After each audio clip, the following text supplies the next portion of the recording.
I did not really know what he wanted or how I was meant to respond, and I said we should talk about this in the morning. Today I woke up and my husband was gone, but I did have a nasty text from his brother saying that I had forced my husband into this pregnancy, despite it having been a joint decision. My husband is MIA and not responding to calls or texts, and now I'm wondering how on earth to go forward. Any advice is appreciated. Update: I realized while I was reading the comments that everyone was right, I wasn't angry enough.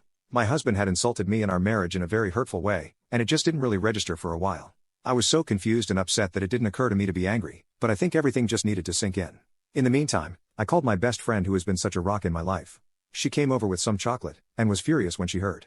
She called her husband to the house after I had gotten everything out of my system. He is a family lawyer, and he said that he would happily represent me if I wanted to go through with a divorce. This man is a saint, and will draw up divorce papers on Monday.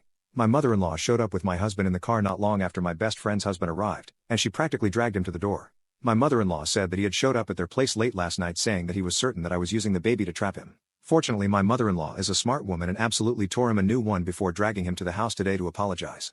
My worm of a husband did not look me in the eye the entire time, but said that he was scared about becoming a dad and projected his fears onto me. He said he wasn't sure if he was ready for that kind of commitment, but he will step up, as if he is some kind of hero. I called him a coward and told him that he should stay with his parents until I am ready to talk to him. I didn't want to say anything about the divorce papers because I didn't know what his reaction would be, but he will find out soon enough. I also showed my mother-in-law the text from my brother-in-law, and her face was like a storm cloud. I don't know what will happen there, but I am sure it will be bad. For now, I am exhausted and just want to curl up and cry. My best friend has said she'll spend the night with me and we can watch silly movies. I have also made an appointment with a therapist for next week, but for now, I just need to rest. I am exhausted and devastated that my marriage has come crumbling down. Sorry for the sad ending, everyone. New update: overall, everything has settled a little bit. In good news, I had a scan with a doctor, my mother-in-law attended with me, and the baby is happy and healthy. I finally found out the gender. I am having a little girl. I am over the moon. My mother-in-law was a gem, and was so touched that I had included her in the scan. She is very excited to be a granny. On that note, my mother-in-law organized a family lunch a couple of days after the scan. I was a little reluctant, but I knew that she had good intentions and wouldn't do anything to make matters worse. When I arrived, my husband and brother-in-law were there, along with my father-in-law and mother-in-law. It was quite awkward until my mother-in-law asked if anyone had anything to say. My brother-in-law spoke first and apologized for his awful text, saying that he was swept up in the moment and wanted to support his brother.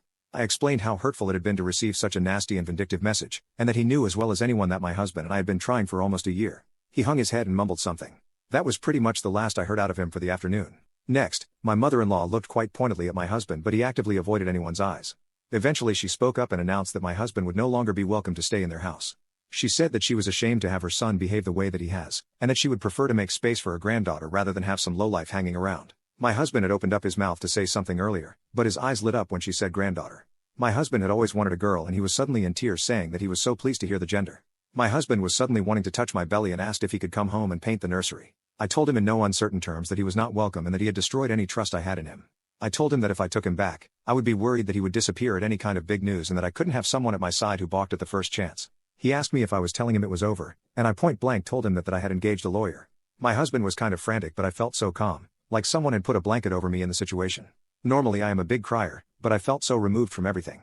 My husband said that this was not fair. He had shown a little bit of panic and suddenly I am throwing away our life and denying him his daughter. My father-in-law reminded him that this is the same baby he felt trapped by no more than 2 weeks ago. My husband said it was a mistake and he was stressed, but my mother-in-law asked him how he thought I felt.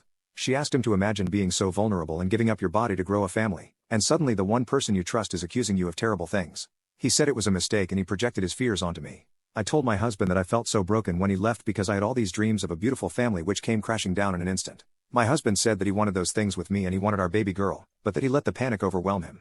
I told him that wasn't a good enough excuse for what he put me through, and that he certainly didn't seem panicked when his mom had to drag him to my door to apologize. He didn't have much of an answer other than to say that he was ready now and wanted our girl. In all of this, in all the times he told me he wanted me and our baby, he never once apologized properly.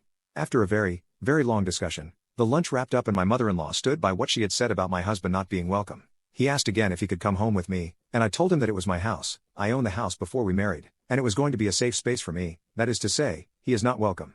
As far as I know, he is staying at some hotel. Finally, he was served divorce papers at work on Friday. My bestie's husband drafted them earlier, but I wanted to wait until I had thought it all through. I received a few missed calls and crying voicemails asking if I was really throwing away our family, but I did not respond. He even took a crying selfie sitting in his car, which my bestie laughed at quite a bit. My mother-in-law called me when she heard, and told me that I am making the right decision. She said she never wanted my marriage to end this way or for her son to be so callous, but she said she is here for my baby and I, and that we will always be family. She even tried to apologize on my husband's behalf, but I told her that was not necessary. At the end of the day, his actions are his to own. My best friend has been around all weekend and we went baby clothes shopping for a little bit of sunshine in all of this. She has been such a rock, and her husband has helped so much with the process. I don't know what will happen next, but I feel much calmer and like I am making the right decision. I will update again if anything major or exciting happens, but for now, I just want to get through all of this and hopefully come out with a beautiful baby girl. Wish us luck.